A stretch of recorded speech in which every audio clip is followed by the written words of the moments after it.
Third wave बच्चों को affect करेगी। सेकेंड वेव में जो सबसे बड़ी प्रॉब्लम हमारे पास आई वो ये थी कि मरीज बहुत देर से आ रहे थे। थर्ड वेव में जैसे ही तबीयत बिगड़े तुरंत आए, घर पे इंतज़ार नहीं करें। और उसका सबसे बड़ा कारण यही था कि भीड़ बहुत ज़्यादा थी।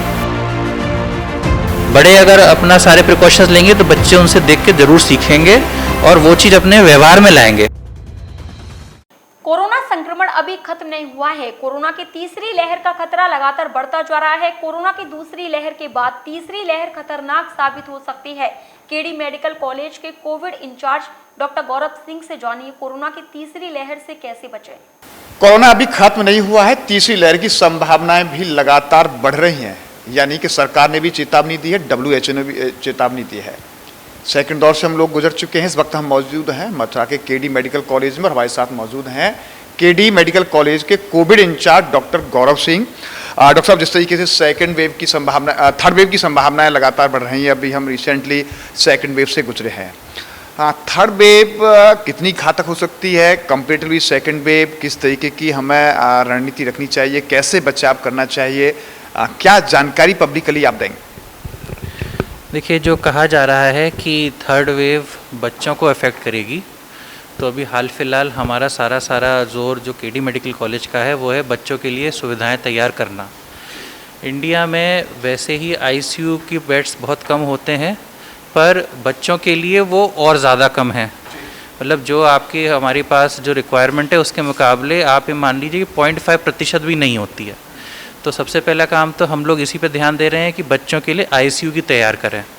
इसी प्रक्रिया में हमने 20 बेड का एक ICU बच्चों के लिए तैयार किया है और 20 बेड के ICU के अलावा 30 बेड का HDU तैयार किया है और 50 बेड की फैसिलिटी जनरल की तैयार करी है। तो 100 बेड हमने स्पेशलाइज बच्चों के लिए तैयार करे हैं। इसके अलावा हमने बच्चों के लिए वेंटिलेटर्स की व्यवस्था करी है, वार्मर्स की व्यवस्था करी है, इंक्यूबेटर्स की व्यवस्था करी है, ताकि इन केस अगर थर्ड वेव आती है और जैसा कहा जा रहा है कि बच्चों को अफेक्ट करेगी तो उसके लिए हम तैयार रहें। जो बाकी लोगों बचाव के लिए तो सबसे बड़ी बात वही है कि जो हमारी चीज़ें सोशल डिस्टेंसिंग, बार बार हाथों को सैनिटाइज करना और भीड़ से दूर रखना, वही चीज़ें अभी भी कार्य करेंगी और वो ही हमें लंबे समय तक वही बनाए रखनी है। स्पेशली मेरा पूछना यह है कि सेकंड दौर से हम लोग गुजरे और केडी स्पेशली कोविड के दौर में मैक्सिमम चीज़ें केडी द्वारा रिकवर की गई, तमाम पेशेंट यहाँ आए, बहुत सारी कॉम्प्लेक्सिटी आपने देखी।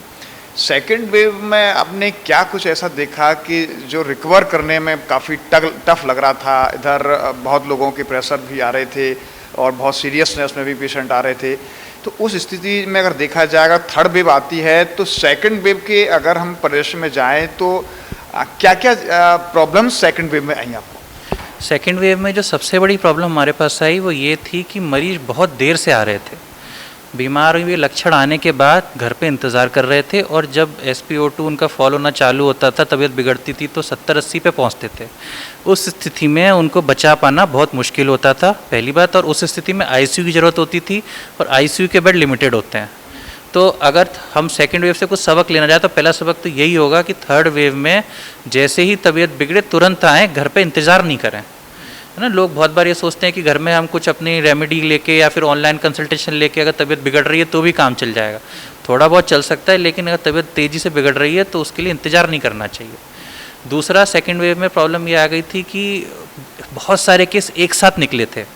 मैं आपको बताऊँ तो 30 मार्च के आसपास हमारे पास 2 या 4 केस थे और 15 अप्रैल के आसपास हमारे पास 200 से ऊपर केस थे। इतनी तेज़ी से चीज़ बढ़ी है। कोविड के आप इंचार्ज रहे, तो प्रैक्टिकली तौर पर आपने उस दौर को देखा और पेशेंट के बीच में आप रहे। उस दौर में क्या पब्लिकली आप बताना चाहेंगे कि वो दौर किस तरह का था? आपका क्या एक्सपीरियंस था कि जिस दौर से सेकंड वेव में लोग गुजरे, पेशेंट के बीच में आप रहे? मतलब वो उस स्थिति को कैसे कंट्रोल किया जा सकता है कि आने वाले समय में ऐसी स्थिति ना बने जिससे आप गुजरे हैं? जी, वो बहुत ही भयावह दौर था। पहले तो मैं यही कहना चाहूँगा, मैंने अपने पूरे जीवन में इतनी कठिन समय कभी नहीं गुजारा और उसका सबसे बड़ा कारण यही था कि भीड़ बहुत ज़्यादा थी। मतलब पेशेंट बहुत सारे थे और हॉस्पिटल की कैपेसिटी कम पड़ जा रही थी उसकी वजह से। इस वजह से सबसे ज़्यादा परेशानी हुई। और अगर मैं ये कहना चाहूँ कि किसी भी डॉक्टर ने इतना भयावह दौर कभी नहीं देखा होगा तो वो भी अतिशयोक्ति नहीं होगी, क्योंकि इतने नंबर ऑफ़ केसेस एक साथ हैंडल करना अपने आप में इम्पॉसिबल है। इस दौर जिसमें केडी में नंबर ऑफ ऑक्सीजन बेड थे उस समय, और हर कोई केडी आना चाह रहा था, लेकिन स्थिति ये भी आ गई कि केडी में बेड मिलना मुश्किल हो रहा था। ऐसे में पेशेंट को कैसे, आपके लिए कितनी चुनौती थी कि पेशेंट को कैसे रिकवर किया जाए, पेशेंट को कैसे एडमिट किया जाए, तो उस दौर में भी थोड़ा बताइए आप। जी देखिए, अगर मैं बिल्कुल बात अगर सामने रखूं तो उस दौर में बेड की कमी नहीं थी, आईसीयू बेड की कमी थी, जो स्पेशलिस्ट बेड होता है। तो वेंटिलेटर और आईसीयू बेड की कमी ज़्यादा बड़ा मुद्दा होती है, और वो ऑक्सीजन बेड की कमी की इतनी परेशानी नहीं थी। दूसरा प्रॉब्लम ये होती है कि स्पेशलिस्ट की कमी, जैसे एक इंसान की कैपेबिलिटी होती है कि वो 5 बेड देख सकता है, 10 बेड देख सकता है। जब इतनी सारी भीड़ हो गई, जब हमने 30 बेड का आईसीयू और 70 बेड का एचडीयू चालू कर दिया, हमारी 60 की कैपेसिटी को हमने तुरंत 120 कर दिया।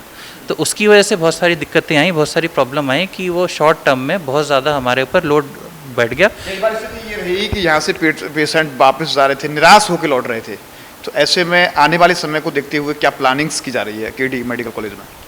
आने वाले समय में बेड बढ़ाने की प्लानिंग करी जा रही है, पहली चीज़ तो ये है। दूसरा, हमने प्रशासन से अनुरोध किया है कि आगे जो भी वेव आए उसमें जो डिस्ट्रीब्यूशन है वो सोच समझ के किया जाए, मतलब आगे पूरे डिस्ट्रिक्ट में बेड बढ़ाए जाएं ताकि एक जगह पे टर्जरी सेंटर पे लोड कम आए। कि हमारा सेंटर ऐसा है कि जैसे मान लीजिए डिस्ट्रिक्ट हॉस्पिटल में कोई बीमार है या कोई प्राइवेट हॉस्पिटल बीमार है, जब वहाँ पे बात नहीं बन रही होती है तो हमारे पास भेज देते हैं, तो क्योंकि L2 सेंटर है, रेफरल सेंटर है ये। तो अगर आप बहुत सारे रेफरल सेंटर और बनाएं यहाँ पे, क्योंकि 2 ही रेफरल सेंटर है, केडी और केएम, इसके अलावा कोई रेफरल सेंटर है नहीं यहाँ पे, और रेफरल सेंटर बना सकें तो उसमें मरीज़ की काफ़ी हेल्प हो सकती है।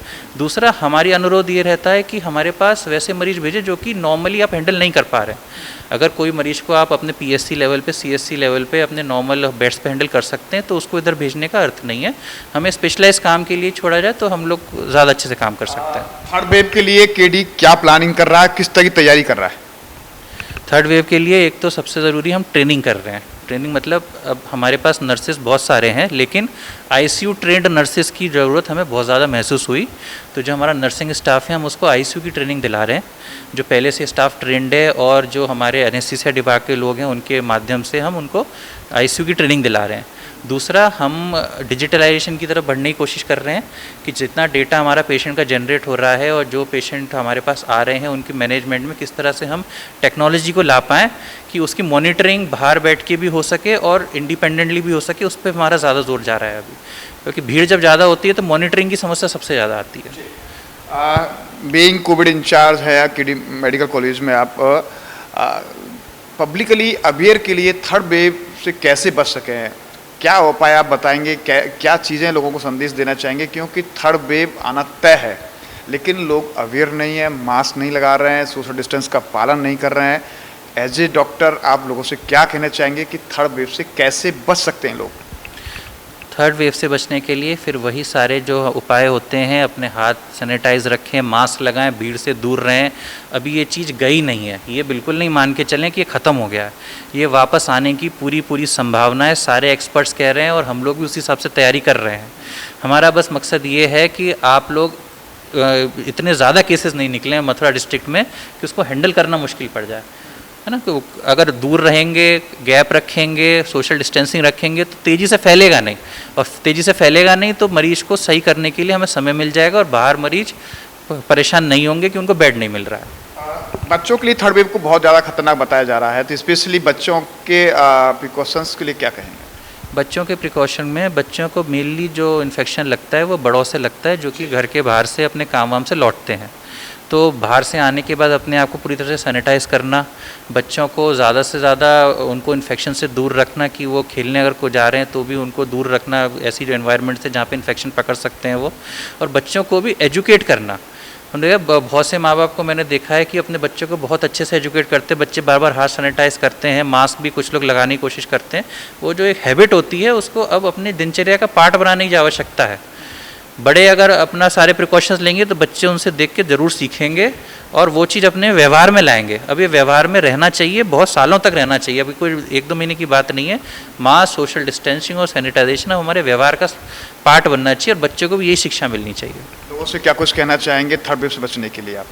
मैं लोगों से यही कहना चाहूँगा कि बहुत मुश्किल समय निकला है, आने वाला समय अच्छा रहे, इसके लिए हमें सारी मेहनत करके केस लोड को कम रखना है, कम से कम केस निकलें मथुरा डिस्ट्रिक्ट में, यही मेरी आशा है और यही प्रार्थना भी है कि कृपया अपने आप को सेफ रखें और स्प्रेड नहीं होने दें इन्फेक्शन को। बिल्कुल धन्यवाद। बातचीत के हमारे साथ रहे केडी मेडिकल कॉलेज के Covid in charge doctor Gaurav Singh, जो कि थर्ड वेव की इन्होंने जानकारी दी है कि संभावित है, ज़रूर आएगी, जिसके लिए सावधानी बरतना बेहद आवश्यक है।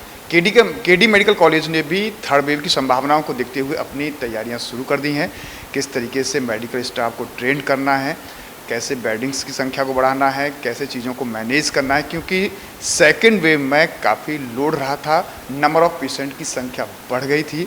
ऐसे में काफ़ी अव्यवस्थाएं फैली थी, क्योंकि मरीजों को समय पर कई बार जनपद में उपचार भी नहीं मिल पाया था, क्योंकि पूरे जनपद का सिस्टम भी कुछ ऐसा कमज़ोर रहा था। लेकिन केडी मेडिकल कॉलेज ने फिर भी मरीजों को एक हिम्मत दी, मरीजों का उपचार किया। ऐसे बुरे दौर में जहां बेड नहीं मिल रहे थे, लोगों को उपचार नहीं मिल रहा था, केडी मेडिकल कॉलेज द्वारा लोगों की ये हेल्प की गई कि समय पर उन्हें उपचार भी दिया गया।